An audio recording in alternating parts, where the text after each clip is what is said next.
नमस्कार दोस्तों। हम लोग यूपी बोर्ड्स का paper number 822 with code IB का सॉल्यूशन कर रहे हैं यहाँ पे, जो कि आया हुआ है फिलहाल। पार्ट 1 हम पहले दे चुके हैं इसकी वीडियो। पार्ट 1 में हम लोगों ने मल्टीपल चॉइस क्वेश्चंस किए थे हमने इसके। ठीक है, 20 के 20 मल्टीपल चॉइस। आप लोग अपने क्वेश्चंस को मैच कर लीजिए आंसर्स को, आपको पता चल जाएगा कि आपका कितने क्वेश्चन बनना है। ठीक है, अभी फिलहाल हम लोग पार्ट 2 सोल्व करेंगे। पार्ट 2 में हमारे 2 मार्क्स वाले क्वेश्चंस और 4 मार्क्स वाले क्वेश्चंस को हम लोग सोल्व करेंगे। ठीक है, और उसके बाद जो आपके लॉन्ग आंसर टाइप क्वेश्चन है, जो 6 मार्क्स वाले क्वेश्चन है, उसके लिए पार्ट 3 हम लेके आएंगे। ठीक है, चलिए हम अपना पार्ट 2 शुरू करते हैं। पार्ट 2 में देखिए क्वेश्चंस क्या हैं आपके। डिस्क्रिप्टिव टाइप है ये, यानी कि आपको वर्णनात्मक लिखना पड़ेगा, और मल्टीपल चॉइस जो होती है उसको OMR पे फिल करना था। आई होप कि आपने OMR अच्छे से फिल की होगी विकल्प में। ठीक है, चलिए देखिए क्वेश्चन नंबर 1 का फर्स्ट पार्ट देखिए। 2 मार्क्स के क्वेश्चन से सारे ये, और आपको सारे करने, और 6 क्वेश्चन आपको दे रखे हैं यहाँ पे। मिसलिनियस टॉपिक से क्वेश्चन से ऐसा कुछ नहीं है कि बड़े हार्ड क्वेश्चन आए हैं, बिल्कुल बेसिक टॉपिक्स पे क्वेश्चन आए हुए हैं। जैसे देखिए ये ट्रिग्नोमेट्री का क्वेश्चन दे रखा है आपका। इसमें आपको कोट A की वैल्यू गिवन है B/A, और आपसे इसकी वैल्यू पूछी है, ये जो एक्सप्रेशन है, यानी कि 1 सिद्ध करवाया आपसे। तो आप ध्यान से देखिए कोट, देखिए इसको दो तरीके से कर सकते हैं। तो आपके पास बेसिक मेथड है कि कोट A की वैल्यू आपको दे रखी है, तो आपको पता है कि ये वाला मेथड ट्रिग्नोमेट्री में सबसे पहले यही पढ़ते हैं हम लोग। कोट जो होता है आधार बटे लंब होता है, तो ये आधार वाला मल्टीपल बन जाएगा इसका मल्टीपल, और आपका जो लंब रहेगा वो इसका मल्टीपल। तो उसके अनुसार आप लोग बाकी सेके और कोसेके की वैल्यू निकाल सकते हैं पाइथागोरस थ्योरम के अनुसार। लेकिन उसमें इतना लंबा हमें जाना नहीं है, क्योंकि 2 नंबर का क्वेश्चन है, उतना लंबा जाएंगे तो समय काफ़ी लगेगा। इसको थोड़ा सा ट्रिकी क्वेश्चन है ये। देखिए कैसे करेंगे। आपको जो सिद्ध करवाया है आप उसकी लेफ्ट हैंड साइड लीजिए। लेफ्ट हैंड साइड है आपकी B/A और अपॉन में स्मॉल a और कोसेक A। ठीक है, एक काम करिए, इनको ना साइन कोस में ब्रेक करिए। तो B/sec A आपको पता है 1/cos A होता है आपका, यानी कि कोस का उल्टा होता है, तो ये बन जाएगा B/cos A। Similarly A/cosec A होता है साइन का उल्टा, तो ये बन जाएगा साइन A। क्लियर। अब चार हैं आपके पास विकल्प, उसमें रेशियो में, अनुपात में, तो ये सबसे नीचे वाला सबसे ऊपर जाएगा, और ये बीच वाला, यानी कि ये क्या बनेगा आपका B साइन A अपॉन में A कोस A, ये बन जाएगा। ठीक है, अब एक काम करिए, B/A को इधर लीजिए। साइन बटे कोस आपको पता है टैन होता है। ठीक है, टैन ए हो गया, और बेसिक ट्रिग्नोमेट्री लग रही है, कुछ एक्स्ट्रा नहीं है, और आपको पता है टैन ए जो होता है वो कोट का उल्टा होता है। तो टैन ए को लिख सकते हैं हम लोग 1/कोट ए। हमने क्यों किया है, क्योंकि हमारे पास वैल्यू कोट की गिवन है। कोट ए बराबर कितना है B/A, तो 1/ ये B और बटे में आ जाएगा A आपका। तो देखिए इस A से A कट जाएगा और इस B से B कट जाएगा, तो कितना आ जाएगा 1, और आपको यही सिद्ध करवाया था राइट साइड। देखिए बेसिक क्वेश्चन है ये। अगर आप पाइथागोरस के थ्रू जाएंगे बेसिक ट्रिग्नोमेट्री लगा के, तो थोड़ा लेंदी पड़ेगा, हो जाएगा वहाँ से भी, लेकिन थोड़ा समय लेगा। लेकिन इस तरीके से करेंगे तो ये देखिए बिल्कुल टाइम टेकिंग नहीं है आपका। क्लियर हो गया होगा, समझ में भी आ गया होगा आपको कि मैंने कैसे किया है। सेकंड देखिए, इसमें क्या कह रहा है आपको, समांतर श्रेणी का क्वेश्चन है। एक्स के किस मान के लिए आपको ये दिखाना है। ये काफ़ी एक्स से ऐसे क्वेश्चन आपको एनसीईआरटी में भी काफ़ी गिवन थे, आपने अच्छे से प्रैक्टिस की होगी इन क्वेश्चंस की। 3 संख्याएं दे रखी हैं, आपको ये एक्स की वैल्यू फाइंड आउट करनी है, जिसके लिए तीनों नंबर्स आपके AP में होंगे, दैट इज समांतर श्रेणी में होंगे।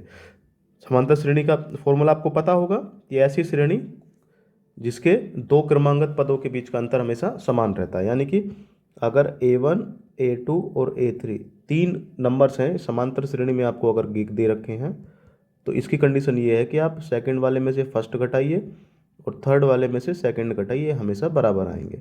इसी बेसिक कॉन्सेप्ट पे ये क्वेश्चन है आपका। 3 नंबर्स दे रखे हैं। पहला नंबर से आपका 2x, उसके बाद x+8 और एक 3x+1। 2x, x+8 और 3x+1। तो ऊपर वाला कॉन्सेप्ट यूज करिए।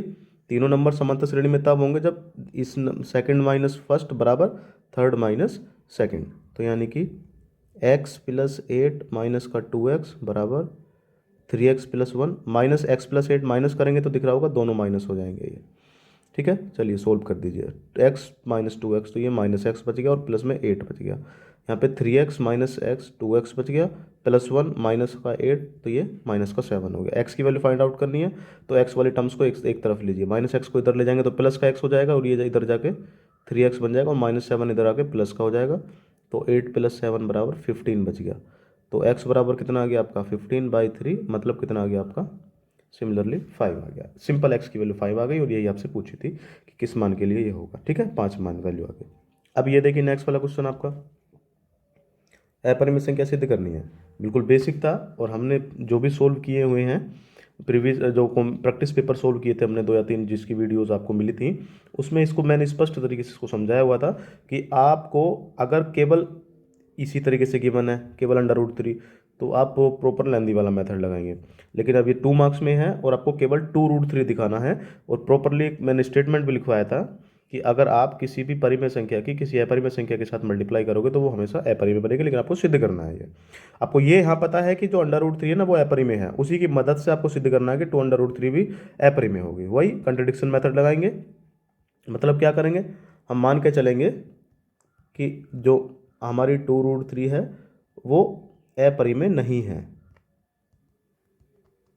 जब अपरिमेय कोई संख्या नहीं होती तो इसका मतलब क्या होती है, वो परिमेय बन जाती है, और परिमेय बन जाएगी तो इसका मतलब क्या हो जाएगा, इसके लिए आपको ए और बी दो संख्याएं मिल जाएंगी जो अनुपात के बराबर होंगे, यानी कि जहाँ पे ए और बी आपके पूर्णांक होंगे और बी की वैल्यू नॉट इक्वल टू 0 होगी। याद होगा परिमेय संख्या की परिभाषा कि जिनको p/q के या a/b के रूप में लिखा जा सकता है, जहाँ ए और बी पूर्णांक होते हैं आपके। ठीक, तो अब ये हो गया। अब यहाँ से थोड़ा सा ध्यान से देखिए, 2 से अगर दोनों तरफ डिवाइड करेंगे तो अंडर रूट 3 बराबर a/2 भी बचेगा। अब ध्यान से देखिए, आपको पता है कि अंडर रूट 3 जो संख्या होती है, सिद्ध की हुई है आपने कि किसी भी अभाज्य संख्या का वर्गमूल हमेशा अपरिमेय होता है। लेकिन राइट साइड में देखिए, ऊपर ये एक पूर्णांक है, ठीक, बी भी पूर्णांक था, और किसी भी पूर्णांक में अगर 2 से मल्टीप्लाई करते हैं तो वो एक पूर्णांक ही बनता है आपका, यानी कि ये भी आपका पूर्णांक हो गया और नीचे वाला भी आपका पूर्णांक हो गया।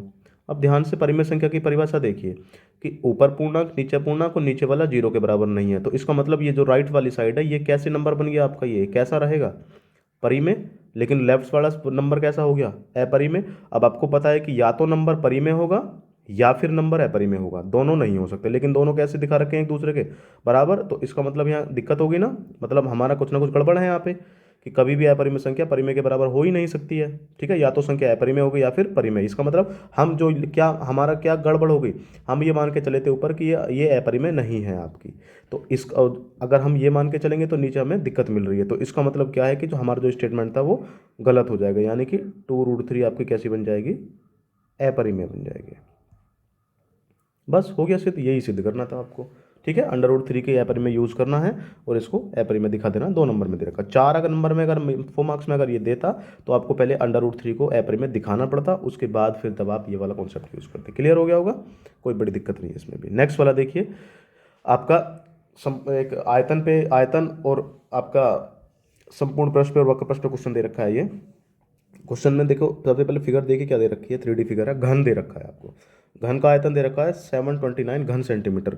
याद होगा आपको, घन एक ऐसी भुजा होती है 3 डायमेंशनल जिसमें आपकी सारी की सारी साइड्स उसकी बराबर होती हैं। ठीक है, और आपको घन का आयतन भी पता होगा, याद होगा आपको। जो क्वेश्चन में दे रखा है आपको, जो घन का आयतन है 729 घन सेंटीमीटर दे रखा है, सेंटीमीटर की क्यूब। मान लो कि घन की जो भुजा है वो ए है। ठीक है, तो आपको पता है सूत्र घन का आयतन होता है भुजा की घात 3 बराबर में 729। अब 729 को आपको घात 3 के रूप में लिखना है क्योंकि एक ही वैल्यू फाइंड आउट करनी है। ठीक है, और आपको दिख रहा होगा यहाँ पे, इसको हम लोग 9 की घात 3 लिख सकते हैं। 729 को तुलना करिए, क्योंकि ये एक की घात 3 बराबर 9 की घात 3 है, तो घात घात बराबर है दोनों की, तो बेस और बेस भी बराबर होंगे, तो ए बराबर सीधा सीधा कितना आ गया आपका यहाँ पे 9 सेंटीमीटर, यानी कि घन की भुजा आपकी 9 सेंटीमीटर आ गया। आपसे पूछा गया है क्वेश्चन में संपूर्ण पृष्ठ पूछा है आपका, संपूर्ण पृष्ठीय क्षेत्रफल। आपको पता है कि घन में वक्र पृष्ठ और संपूर्ण पृष्ठ उसके सेम होते हैं, और घन में ना 6 फलक होते हैं आपके। ठीक है, इस तरीके से देखा होगा आपने, घन को बनाया होगा, बार बार बनाया होगा इस तरीके से ये। ठीक है, ऐसे घन के 6 फलक होते हैं, एक फलक ये रहा, एक फलक ये रहा, एक फलक ये रहा, तीसरा सिमिलरली ये रहा, एक चौथा ये रहा, पांचवा ये रहा और छठा ये रहा। 6 फलक होते हैं, और घन में सारे फलक जो होते हैं घन के, इस तरीके से घन के सारे फलक एक प्रकार के आपके वर्ग होते हैं। तो पृष्ठ क्षेत्रफल, जब संपूर्ण पृष्ठ क्षेत्रफल आपसे पूछा है तो इन 6 के 6 वर्गों का जो क्षेत्रफल है वही आपको ऐड करना होता है। तो आपको पता है कि सारे वर्ग सेम हैं आपके, तो एक वर्ग का जो आयत वो क्षेत्रफल होता है वो भुजा की घात 2 होता है, और इसमें वर्ग कितने हैं आपके, 6 वर्ग हैं। तो संपूर्ण पृष्ठ जो बनेगा आपका यहाँ पे, घन का संपूर्ण पृष्ठ, याद है डायरेक्ट फॉर्मूला तो कोई दिक्कत नहीं है। संपूर्ण पृष्ठ होता है 6 × a²।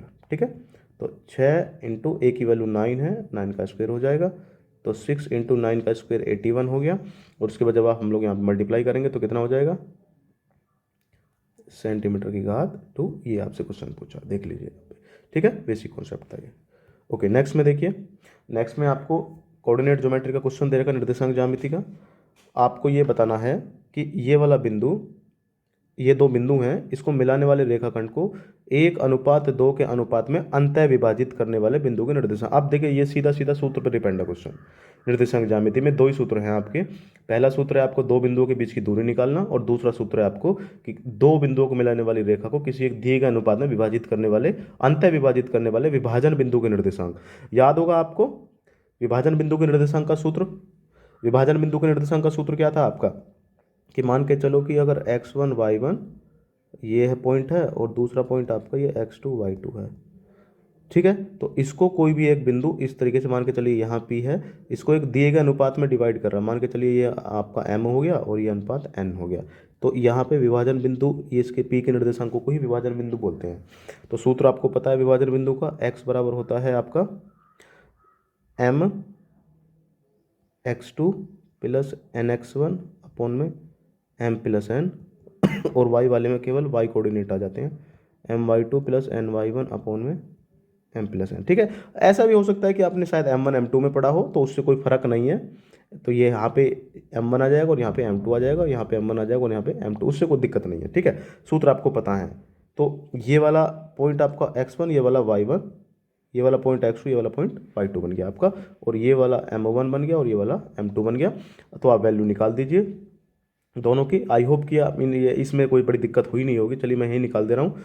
x बराबर आएगा M1 का मतलब 1, x2 का मतलब है -4, प्लस M2 का मतलब 2, और x1 का मतलब है +2 अपॉन में M प्लस N। ठीक है, मतलब M1 प्लस M2। तो ऊपर ये -4 बन गया, ये +4 बन गया, तो ये तो डायरेक्टली 0 ही आ गया आपका x का मान। तो और जब आप y निकालेंगे तो M1 यानी कि 1 इंटू y2 यानी कि 6, प्लस M2, y1 की वैल्यू कितनी है -3 अपॉन में 1 + 2, दिख रहा होगा ये भी -6, ये +6, ये भी कितना आ गया 0। तो इसके निर्देशांक कितने आ गए आपके 0,0। बताइए कितना आसान क्वेश्चन था आपका। ठीक है, हो गया ये। नेक्स्ट में देखिए क्या क्या दे रखा है आपको।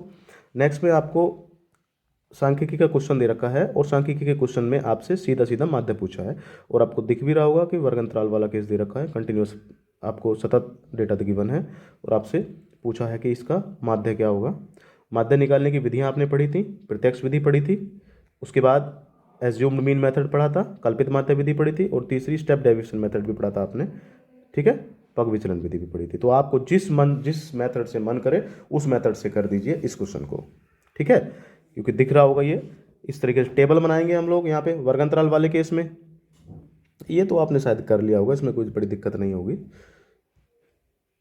बस इसमें सांख्यिकी के क्वेश्चंस में एक ही बात का ध्यान रखना था कि आपकी कैलकुलेशन मिस्टेक ना हो गई हो, बस इसी बात का थोड़ा विशेष ध्यान रखना था, क्योंकि कैलकुलेशन मिस्टेक्स अक्सर हो जाती है इन क्वेश्चंस में, जो कैलकुलेटिव क्वेश्चंस रहते हैं आपके। ठीक है, तो क्या हो गया यहाँ पे आ जाएगा आपका वर्ग अंतराल। चलिए मैं ब्लैक से लिख दे रहा हूँ इसको,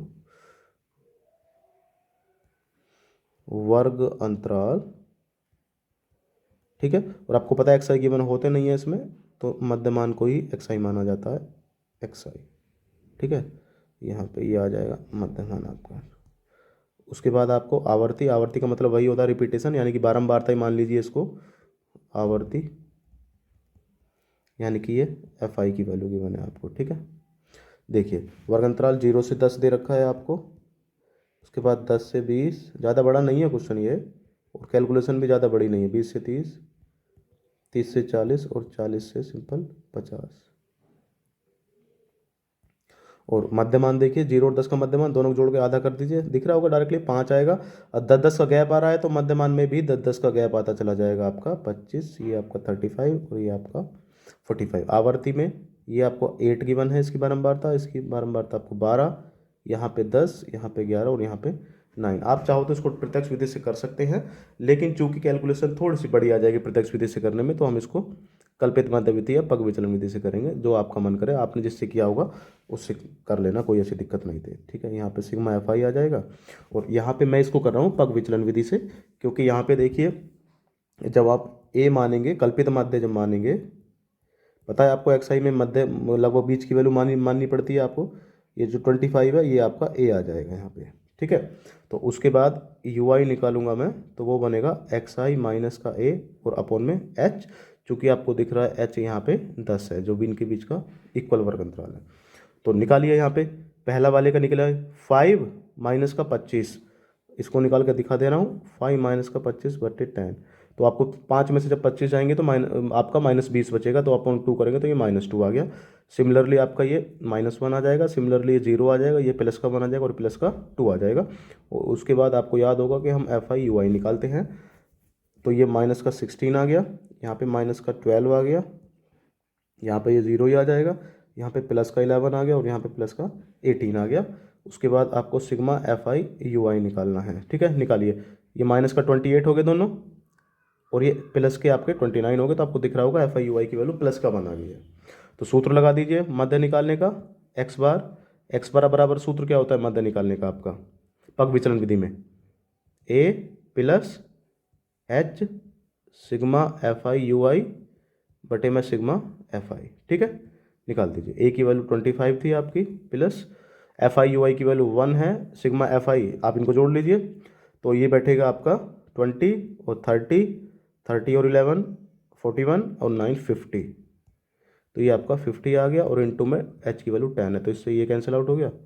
तो 25 प्लस 1/5, 1/5 को जब आप सोल्व करेंगे 0.2 आएगा, तो आंसर आ गया 25.02। ये आपका आंसर आ गया, 02 नहीं सॉरी 25.2, 25.2। देखिए ये क्वेश्चन दे रखा था सीधा सीधा पग विचलन विधि से, ठीक है। आई होप कि आपने ये क्वेश्चन कर लिया होगा, इसमें कोई दिक्कत नहीं आएगी। नेक्स्ट में देखिए आप 2 मार्क्स वाले क्वेश्चन हमारे कंप्लीट हो चुके हैं। 4 मार्क्स वाले क्वेश्चन देखिए, पहला जो क्वेश्चन है 4 मार्क्स वाला, 5 करने थे इसमें आपको एक्चुअल में 6 में से, लेकिन मैं आपको सारे करा दूंगा। हो सकता है किसी ने कौन सा किया हो, किसी ने कौन सा किया हो। इसमें आपको ये कोऑर्डिनेट ज्योमेट्री का क्वेश्चन दे रखा है, और इसमें क्या पूछा है आपसे कि अनुपात पूछा है। ये बिंदु गिवन है आपका, यानी कि विभाजन बिंदु दे रखा है ये एक्स वाई, और इन दोनों बिंदुओं को ये विभाजित कर रहा है, यानी कि x1 और ये x1 y1 और ये x2 y2, इन दोनों को जोड़ने वाले रेखाखंड को ये वाला बिंदु किस अनुपात में विभाजित कर रहा है। तो अनुपात में विभाजित का आपको प्रैक्टिस सेट में भी क्वेश्चंस किए थे हमने, आपको केवल एक की जरूरत होती है, दोनों की जरूरत कोई दिक्कत होती नहीं है उसकी। तो आप कोई सा भी लगा दीजिए, मान के चलिए कि जो उनका अनुपात होगा, जिस अनुपात में ये उसको विभाजित करेगा, वो मान लीजिए m1 अनुपात m2, ठीक है। अनुपात मान लिया, तो विभाजन बिंदु का सूत्र लगाइए, x बराबर सूत्र होता है आपका m1 y2, सॉरी x वाला लिख रहा है तो m1 x2 आ जाएगा, x2 की वैल्यू आपको दिख रही होगी 3 है ये, प्लस m2 x1 की वैल्यू है -4, अपॉन में m1 प्लस में m2 आएगा, ठीक है। और विभाजन बिंदु x वाला कोऑर्डिनेट आपको कितना दे रखा है -4, अच्छा सॉरी x1 की वैल्यू -6 है, I am sorry. I hope कि आप पे ऐसी सिली मिस्टेक्स नहीं हुई है वहाँ पे, ठीक है। ये -6 है आपका, और ये वैल्यू x की वैल्यू -4 दे रखी है, ये वाली -4 अपॉन 1 इजिकल्स टू, ये आपका बन गया 3m1, और ये -6m2 बटे में m1 plus m2, cross multiply करिए अब दोनों की, तो ये बचेगा आपका -4m1 -4m2 is equals to 3m1 -6m2। अब m1 m2 को एक साथ लीजिए, m1 की सारी टर्म्स एक साथ, तो ये लेफ्ट में आएगा और ये राइट में चला जाएगा, तो ये लेफ्ट में का माइनस हो जाएगा, ये 7m1 हो जाएगा, और उधर जगह प्लस का हो जाएगा, तो ये -2m2 बचेगा, ठीक है। माइनस से माइनस कैंसिल आउट हो जाएगा, तो m1/m2 निकाल दीजिए यहाँ से, m1/m2 कितना आ गया 2/7। तो अगर अनुपात चाहिए तो m1 अनुपात m2 इक्वल्स टू 2:7, ये हो गया आपका। आप दूसरे y से भी निकालेंगे तो भी यही बनेगा आपका, ठीक है। तो आपको इसे एक से करना होता है, ये हो गया आपका, क्लियर है बात। नेक्स्ट क्वेश्चन देखिए आपका भाई बढ़िया क्वेश्चन है, कॉन्सेप्चुअल क्वेश्चन है आपका, स्पर्श रेखा का क्वेश्चन है। क्वेश्चन में दे रखा है कि एक बिंदु से जो कि वृत्त के केंद्र से 7.5 सेंटीमीटर की दूरी पर है, यानी कि वृत्त से बाहर स्थित है वो, वृत्त पर स्पर्श रेखा की लंबाई 6 सेंटीमीटर खींची गई है, ठीक है। 6 सेंटीमीटर स्पर्श रेखा की लंबाई, वृत्त की त्रिज्या आपको ज्ञात करनी है। देखिए कौन सा क्वेश्चन कैसा है ये क्वेश्चन, ये दे रखा है कि आपको एक वृत्त दे रखा है इस तरीके से, जिसका मान के चलिए कि आपको सेंटर गिवन है, केंद्र गिवन है आपका, ठीक है, ये रहा, और इससे 7.5 सेंटीमीटर की दूरी पर कोई पॉइंट है आपका, मान के चलिए यहाँ पे आपका 7.5 सेंटीमीटर की दूरी पे ये केंद्र मान लिया है वृत्त का, यहाँ पे कोई पॉइंट मान लिया है P, जिसके बीच की डिस्टेंस 7.5 सेंटीमीटर है आपकी, ठीक है। अगर आप 7.5 में लिखना चाहते हैं तो इसको आसान बनाने के लिए 7.5 मतलब 7.5 का मतलब 15/2 होता है, पॉइंट हटाएंगे तो 15/2 दे रखा। यहाँ से एक स्पर्श रेखा खींची गई है इस पे वृत्त पे, मान के चलिए कि ये है इसकी स्पर्श रेखा, ठीक है, ये वृत्त पे स्पर्श रेखा खींची गई है, ठीक, मान लीजिए स्पर्श रेखा ये यहाँ इसको स्पर्श किया है क्यू पॉइंट पे, और इस स्पर्श रेखा की लंबाई क्वेश्चन में दे रखी है 6 सेंटीमीटर है। तो यानी कि यहाँ से लेके ये दूरी आपको 6 सेंटीमीटर गिवन है, ये दूरी। अब आपसे पूछा है कि वृत्त की त्रिज्या ज्ञात कीजिए। अब मान के चलिए वृत्त की त्रिज्या, आप पहले इस क्यू को ओ से मिला दीजिए, यहाँ पे ये मिल गया, ठीक है। जैसे ही आप इसको ओ से यहाँ से मिलाएंगे, आपको दिख रहा होगा यहाँ पे भी एक कॉन्सेप्ट लगेगा। कॉन्सेप्ट क्या है? कॉन्सेप्ट ये है कि याद होगा आपको, ये वृत्त की त्रिज्या बन गई, क्योंकि वृत्त में किसी भी तरफ कोई भी इस तरीके से आप ड्रॉ करिए केंद्र से, वो हमेशा त्रिज्या बनती है। तो यहाँ पे जो ओ क्यू है, ये वृत्त की एक त्रिज्या बन गई, ठीक है। अब पढ़ा होगा आपने कि जो स्पर्श रेखा होती है, वृत्त की स्पर्श रेखा, प्रमेय है ये, वो हमेशा त्रिज्या पर लंब होती है, ये प्रमेय आपने पढ़ी होगी। यानी कि यहाँ पे जो ओ क्यू होगा वो लंब बन जाएगा पी क्यू पे, यानी कि इनके बीच का जो ये वाला एंगल होगा ये आपका 90 डिग्री बन जाएगा। और जैसे ये एंगल 90 डिग्री बना, उसके बाद आप ध्यान से देखिए, जो आपका ट्राइंगल ओ पी क्यू है, ये ट्राइंगल एक आपका समकोण त्रिभुज बन गया। त्रिज्या मान ली मैंने आर। अब जैसे ये समकोण त्रिभुज बना, तो समकोण त्रिभुज में आपको पता है कि पाइथागोरस प्रमेय एप्लीकेबल होती है। क्यों पाइथागोरस लगाएंगे? क्योंकि आपको एक भुजा गिवन है, दूसरी भी गिवन है, यानी कि दो भुजाएं गिवन है, तीसरी आपसे पूछी है, तो सीधा सीधा हम लोग क्या लगाएंगे उसमें पाइथागोरस प्रमेय लगा देंगे हम लोग इसमें। जैसे ही पाइथागोरस प्रमेय लगाएंगे, पहले कर्ण पहचानिए, ये 90 डिग्री बना हुआ है आपका, तो इसका मतलब ये सामने वाली भुजा कर्ण हो गई, यानी कि ये वाली भुजा कर्ण हो गई, यानी कि ये ओपी का स्क्वायर बराबर पी क्यू का स्क्वायर प्लस में ओ क्यू का स्क्वायर। अब सबकी वैल्यू, ओ पी की वैल्यू 15/2 है, इसका स्क्वायर बराबर पी क्यू की वैल्यू 6 है, तो 6 का स्क्वायर प्लस ओ क्यू आपसे आर माना हुआ है। अब यहाँ से बेसिकली आर की वैल्यू फाइंड आउट करनी है, यहीं से क्वेश्चन आपका हो जाएगा, जैसे ही आर की वैल्यू निकल के आ जाएगी आपके, ठीक है। चलिए आर स्क्वायर बराबर निकालिए, यहाँ से ये 6 स्क्वायर इधर के माइनस में आ जाएगा, तो 15 का स्क्वायर, इसको थोड़ा सा ऐसे कर दीजिए, 15 का स्क्वायर, चलिए मैं लिख दे रहा हूँ डायरेक्टली, 15 का स्क्वायर आपका बन जाएगा 225 और अपॉन में 4 माइनस का ये बन जाएगा 36, ठीक है। एलसीएम लीजिए, 4 आ गया, तो 225 माइनस का 36 में 4 से मल्टीप्लाई करेंगे यहाँ पे, तो ये आपका 144 बन जाएगा, ठीक है। सब्ट्रैक्ट करिए, कितना बचेगा आपका ये, आई थिंक ये बचेगा आपका 5417 और अपॉन में क्या आ जाएगा 4r स्क्वायर।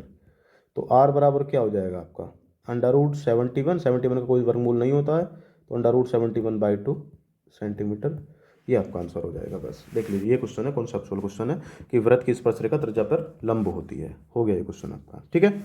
ओके, सी देखिए, सी पार्ट में क्या कह रहा है आपसे, सिद्ध कीजिए कि किसी त्रिभुज की दो भुजाओं को एक ही अनुपात में विभाजित करने वाली रेखा त्रिभुज की तीसरी भुजा के समांतर होती है। अगर आपको याद होगा, आपने अगर बीपीटी पढ़ी है, बीपीटी क्या कहती है, बीपीटी ये कहती है कि अगर त्रिभुज के अंदर आप किसी एक भुजा के समांतर रेखा खींचेंगे, ये अगर इसके समांतर है, तो ये भुजा इनको समान अनुपात में विभाजित करेगी, यानी कि AD बटे में DB बराबर AE बटे में EC, जिसको हम थेल्स प्रमेय भी बोलते हैं, ये होगा। लेकिन ये उसका उल्टा कह रहा है कि अगर कोई भुजा त्रिभुज की दो भुजाओं को समान अनुपात में विभाजित करे, यानी कि ये चीज़ इस बार गिवन है आपको, तो आपको ये सिद्ध करना है कि जो भुजा होगी वो तीसरी वाली भुजा के समांतर होगी। यानी कि आप अगर इसको ध्यान से देखेंगे तो ये बीपीटी प्रमेय का विलोम है, और बीपीटी प्रमेय का विलोम शायद आपने किया होगा, बीपीटी प्रमेय का विलोम, ठीक है, एग्जैक्टली दोनों। अब बीपीटी प्रमेय का विलोम देखिए, इसको करने के लिए, वैसे एक्चुअल में एनसीईआरटी में सॉल्यूशन है इसका बीपीटी प्रमेय के विलोम का, केवल आइडिया दे दे रहा हूँ मैं, कंप्लीट सोल्व नहीं करा रहा हूँ, क्योंकि ये प्रमेय है और प्रमेय में कोई ऐसा सेंस नहीं बनता कि अगर आपको आती है तो आप करेंगे, नहीं आती है तो बिल्कुल नहीं हो पाएगी आप पे। ये ऐसा नहीं है कि आप कुछ भी लिख देंगे इसमें, इसका मैं आपको एक वो दे दे रहा हूँ कि कैसे कैसे इसका प्रूफ होता है। मान के चलिए कि कोई ट्राइंगल लिया मैंने, यहाँ पे इस तरीके से मान लीजिए कोई ट्राइंगल लिया मैंने, ठीक है, ये त्रिभुज हो गया मेरा। अब इस त्रिभुज में ये आपका A बन गया, ये B बन गया, ये C बन गया। मान के चलिए कि मैंने एक इस तरीके से लाइन ड्रॉ करी है DE, सच दैट, यानी कि जो हमें यहाँ पे गिवन है, हमें गिवन ये है कि जो डी ई है ना, जो ये डी और ई पॉइंट है, ये ना ए बी और ए सी को समान अनुपात में डिवाइड कर रहे हैं, यानी कि ए डी अपॉन में डी बी बराबर ए ई बटे में ई सी, ये गिवन है हमें। ठीक है, और हमें सिद्ध क्या करना है, हमें ये सिद्ध करना है कि जो मेरी भुजा डी ई है वो समांतर होगी बी सी के, ये मुझे सिद्ध करना है यहाँ पे। तो इसको सिद्ध करने के लिए क्या करूँगा मैं, याद होगा अगर एनसीईआरटी वाला सॉल्यूशन में आपको बताऊं, मैं इस डी की ई की, जब मान के चलो कि ये इसके समांतर नहीं है, सीधी सी बात है, मान लो कि डी ई समांतर नहीं है बी सी के, डी ई बी सी के समांतर नहीं है। ठीक है, मान लिया मैंने ये। अब इसके अगर समांतर नहीं है तो हम इसको समांतर बना सकते हैं, मतलब ई की जगह पे कहीं और कोई पॉइंट ढूंढ सकते हैं। मान के चलिए ये कोई दूसरा पॉइंट मिल गया मुझे ई डैश, सच दैट कि ये जो डी ई डैश लाइन आएगी ये इस बी सी के समांतर हो गई। मान लिया मैंने, भाई ई नहीं है तो ई की जगह कोई ना कोई पॉइंट तो पक्का मिलेगा ना मुझे, कि जब मेरे डी और उस पॉइंट से लाइन बी सी के समांतर हो जाएगी। यानी कि मैंने मान लिया कि ये जो डी ई डैश आई है मेरी, ये समांतर है किसके, बी सी के। अब जैसे ही डी ई डैश समांतर बन गई, अब यहाँ पे आप बीपीटी का यूज कर सकते हैं। बीपीटी फिर में ये कहते हैं कि अगर आपको किसी त्रिभुज की एक भुजा के समांतर कोई भुजा मिल रही है ये वाली, तो वो दो बिंदु हैं उसके, वो दोनों भुजाओं को समान अनुपात में विभाजित करेंगे, यानी कि ए डी बटे में डी बी बराबर आएगा यहाँ से ए ई डैश बटे में ई डैश सी के। ये बीपीटी मेरी कहती है। क्लियर है ये बात, इसमें कोई दिक्कत नहीं होनी चाहिए। अब समीकरण फर्स्ट और सेकंड से देखिए, समीकरण फर्स्ट की लेफ्ट साइड भी यही है और सेकंड की लेफ्ट साइड भी यही है, क्योंकि जब लेफ्ट साइड बराबर है तो दोनों की राइट साइड बराबर होंगी। तो समीकरण फर्स्ट व सेकंड से, तो इसकी राइट साइड ए ई बटे में ई सी बराबर है, यहाँ पे है ए ई डैश अपॉन में ई डैश सी। ठीक है, चलिए इसमें थोड़ा सा हम लोग वो करते हैं अपनी तरफ से, दोनों तरफ मैं +1 ऐड कर दे रहा हूँ, और जैसे ही +1 ऐड करूँगा तो ये बचेगा ए ई प्लस में ई सी, और ये एलसीएम है आपका। सिमिलरली ए ई डैश प्लस में ई डैश सी और बटे में ई डैश सी। क्लियर, ठीक। अब ध्यान से देखिए, ए ई प्लस ई सी, यहाँ पे देखिए ए से लेके ई प्लस ई से लेके सी, आपको दिख रहा है पूरी टोटल भुजा ए सी बन गई है, तो ये ए सी बटे में ई सी आएगा। और यहाँ भी देखिए ए से लेके ई डैश की दूरी प्लस ई डैश से सी की दूरी, ये भी टोटल ए सी बन गई आपकी अपॉन में ई डैश सी। तो अब ए सी से ए सी कैंसिल आउट हो गया, तो ई सी बराबर कितना आ गया, ई डैश सी। अब ध्यान से देखिए, मैं ये मान के चला था ऊपर कि ई और ई डैश अलग अलग पॉइंट हैं, लेकिन यहाँ पे देखिए ई की भी सी से दूरी, यानी कि ई सी का मतलब है कि इस वाले ई से इस सी की दूरी, ये वाली यहाँ से टोटल दूरी, ये वाली दूरी ई डैश से सी की दूरी के बराबर आ गई। अब सी तो आपका फिक्स पॉइंट है और दो अलग अलग पॉइंटों से इस पॉइंट की दूरी समान आ रही है, तो अगर आप दिमाग लगाएंगे तो ये केवल तभी पॉसिबल है जब आपका ई डैश और ई एक ही बिंदु हो, क्योंकि ई डैश और ई दोनों त्रिभुज की भुजाओं पे हैं। ये केवल तभी संभव है जब ई बराबर क्या होना चाहिए, होगा आपका ई डैश होगा। अब हम ऊपर मान के चले थे कि डी ई डैश समांतर किसके है, बी सी के, लेकिन ई डैश की जगह पॉइंट क्या मिल गया आपको, ई ही मिल गया, तो इसका मतलब डी ई किसके समांतर हो जाएगी, बी सी के। तो ये था आपकी बीपीटी प्रमेय का विलोम। ध्यान से देख लीजिएगा, बड़ा कोई बड़ा कॉन्सेप्ट नहीं है, लेकिन समझने के लिए बहुत कुछ है इसमें। तो ये इसका विलोम था और यही आपसे 4 नंबर में पूछा गया था। मुझे ऐसा उम्मीद है कि ज़्यादातर क्वेश्चन बच्चों ने यही इस क्वेश्चन को ही स्किप किया होगा। ठीक है, क्योंकि इसमें 5 करने थे ना, तो इसी क्वेश्चंस को मैक्सिमम ने स्किप किया होगा। चलिए देखिए, डी, जिसको ज्योमेट्री में इंटरेस्ट होगा उसने किया होगा इसको। देखिए क्या करा डी में, 2 अंकों की एक संख्या में अंकों का योग 12 है। अगर आपको याद हो तो प्रैक्टिस सेट में ये क्वेश्चन मैंने किया हुआ है, 2-3 क्वेश्चन किए हुए हैं ऐसे। 2 अंकों की एक संख्या है, उसके अंकों का योगफल 12 है और अंकों का स्थान बदल देने पर प्राप्त संख्या दी गई संख्या से 18 अधिक हो जाती है, तो संख्या ज्ञात करनी है आपको। अब देखिए 2 अंकों की संख्या दे रखी है, तो 2 अंकों की संख्या में इकाई का अंक भी होता है और दहाई का अंक भी होता है। तो मैंने मान लिया है कि उस संख्या के जो इकाई का अंक है वो तो x है और जो दहाई का अंक है वो y है। क्वेश्चन का जो क्रक्स था वो यही था। तो जो संख्या बनेगी वो अपने स्थानीय मान के अनुसार बनेगी, यानी कि 10y + x बनेगी संख्या मेरी यहाँ पे, क्योंकि दहाई 10 की होती है और वो y है, तो 10y बनेगा, और इकाई 1 की होती है तो x की 1 की मल्टीप्लाई होगा और दोनों को आपस में जोड़ देंगे, ये होगी संख्या आपकी। तो क्वेश्चन में पहली कंडीशंस में क्या दे रखा है, दोनों के अंकों का योगफल 12 दे रखा है। ठीक है, देख ले रहे हैं हम लोग, 12 ही है, हाँ 12 है, तो दोनों का अंक, पहले का अंक x, दूसरे का y, तो x प्लस वाई बराबर क्वेश्चन में 12 दे रखा है। उसके बाद क्वेश्चन में क्या करा है, अंकों का जब स्थान बदल देंगे तो स्थान बदलने के बाद जो संख्या है वो 18 दी गई संख्या से 18 अधिक हो जाती है। तो यानी कि अंकों का जैसे स्थान, अंकों का स्थानों का मतलब है इकाई की जगह दहाई और दहाई की जगह इकाई आपका, ठीक है। तो सेकंड कंडीशन में जो संख्या बनेगी 10x प्लस वाई बनेगी अंकों का स्थान बदलने पे। ये संख्या जो दी गई संख्या है मेरी, that is 10y plus x, इससे 18 अधिक जा रही है, यानी कि इसमें अगर 18 जोड़ेंगे तब जाकर ये संख्या बनेगी मेरी। तो एक कंडीशन यहाँ से निकालिए, दोनों को लेफ्ट साइड में लेके आ जाइए इन दोनों को।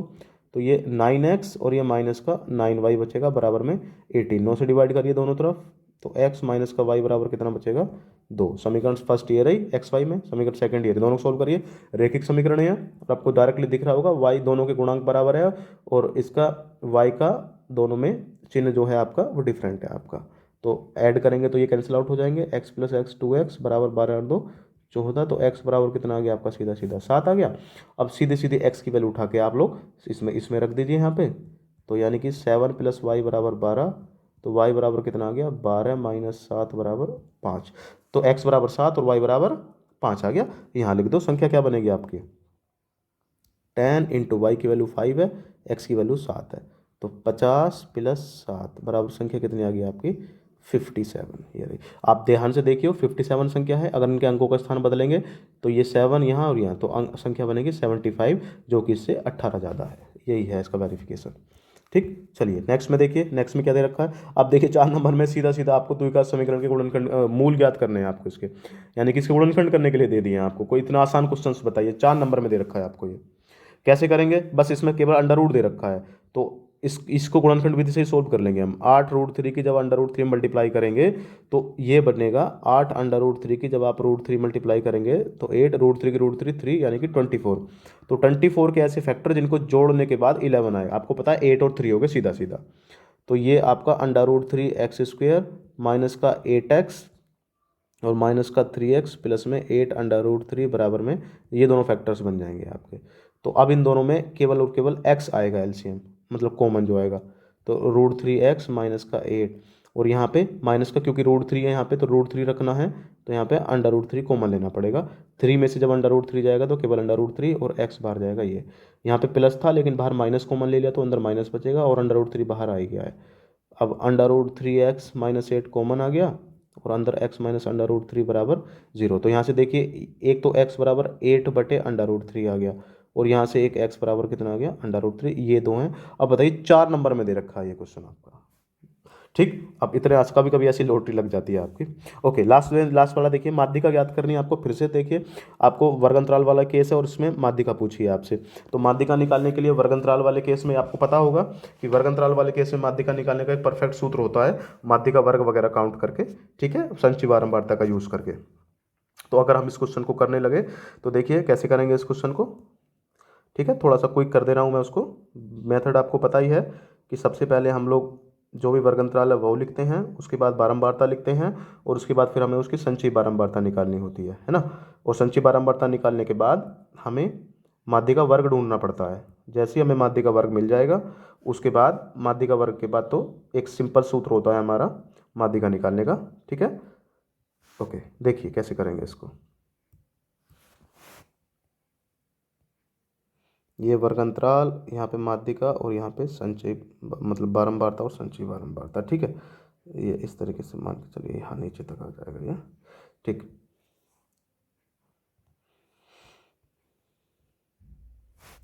यहाँ पे आपका वर्ग अंतराल, यहाँ पे बारंबारता और यहाँ पे संचयी बारंबारता। ठीक है, वर्ग अंतराल है 0 से 10, 10 से 20, 20 से 30, 30 से 40 और 40 से 50। अच्छी बात यह है कि आपको ज़्यादा कुछ वर्ग अंतराल नहीं दिया है ताकि मतलब कैलकुलेशन ज़्यादा ना हो। इसकी बारंबारता 2, 8, 20, 15 एंड 5। संचय निकालिए, संचय मैंने बताया था ये डायरेक्टली 2 आ जाएगा, उसके बाद ऐसे जोड़ के लिख जाएगा तो ये 10 आ जाएगा और ये 20 10 30 हो जाएगा, 30 15 45 और 45 और 5 50 आ जाएगा यहाँ पे। ठीक है, और आपको पता है कि सिग्मा जब आप FI करते हैं तो वो यही लास्ट वाली बनती है आपकी 50। ठीक है, तो n बराबर यहाँ पे 50 आ गया। अब आप निकालेंगे n/2, n/2 मतलब 50/2 मतलब कितना आ गया, 25 आ गया। 25 देख लीजिए किस रेंज में आ रहा है, इस रेंज में नहीं आ रहा, इस रेंज में नहीं आ रहा, इस रेंज में आ रहा है आपका 25। तो ये जो बनेगा ये बनेगा आपका माध्यिका वर्ग, ठीक है, मीडियन क्लास। और जैसे ये बना माध्यिका वर्ग, इसकी लोअर लिमिट 20 आ गई, ठीक है। सूत्र आपको पता होगा माध्यिका का, L प्लस n/2 माइनस का सी एफ अपॉन में f इंटू एच। मैं बार बार एक्सप्लेन नहीं कर रहा हूँ, अब मैं सिर्फ डायरेक्ट वैल्यू लिख रहा हूँ, ठीक है। L ये आ गया, उसके बाद f का मतलब है माध्यिका वर्ग की बारंबारता, जो कि कितनी है आपकी 20। CF है माध्यिका वर्ग से ठीक पहले वर्ग की संचयी बारंबारता, और h आपका वर्ग अंतराल है, जो कि इनका कितना कितना चल रहा है यहाँ पे 10 चल रहा है, ठीक है। अब इन सब की वैल्यू रिप्लेस कर दीजिए यहाँ पे, L की वैल्यू 20 प्लस n/2 की वैल्यू 25 माइनस CF की वैल्यू 10 अपॉन f की वैल्यू 20 और इंटू h की वैल्यू 10। तो ये बचेगा 20 प्लस, तो ये तो चलिए देखिए 2 तो खत्म ही हो गया, 25 माइनस 10 आपके 15 आ गया, और 15/2 तो 20 प्लस 15/2 का मतलब 7.5 हो गया। ऐड करेंगे तो ये 27 पॉइंट कितना आ जाएगा 5 हो जाएगा। ये आपकी माध्यिका। अब बताइए, ये क्वेश्चन था आपका 4 नंबर में, ठीक है। ओके, चलिए देखिए, वीडियो हमारी काफ़ी लंबी होती जा रही है। अब हमने 2 मार्क्स वाले और 4 मार्क्स वाले क्वेश्चन सोल्व कर लिए हैं। नेक्स्ट पार्ट में आपका पार्ट 3 जल्दी आ जाएगा आपका 1-2 दिन में ही, और उसके बाद हम लोग 6 मार्क्स वाले क्वेश्चन सोल्व करेंगे, ठीक है। उसमें सोल्यूशन मिलेगा उसका, आप अपने क्वेश्चन को वेरीफाई कर लीजिए और परेशान ना होइए। अगर मान लिया 1-2 क्वेश्चन गलत भी हो जाएगा तो उससे कोई बड़ी बात होने दिक्कत वाली बात नहीं है। आपके जो अभी नेक्स्ट एग्जाम्स आने वाले हैं उन पर फोकस करिए, ठीक है। चलिए मिलते हैं पार्ट 3 के।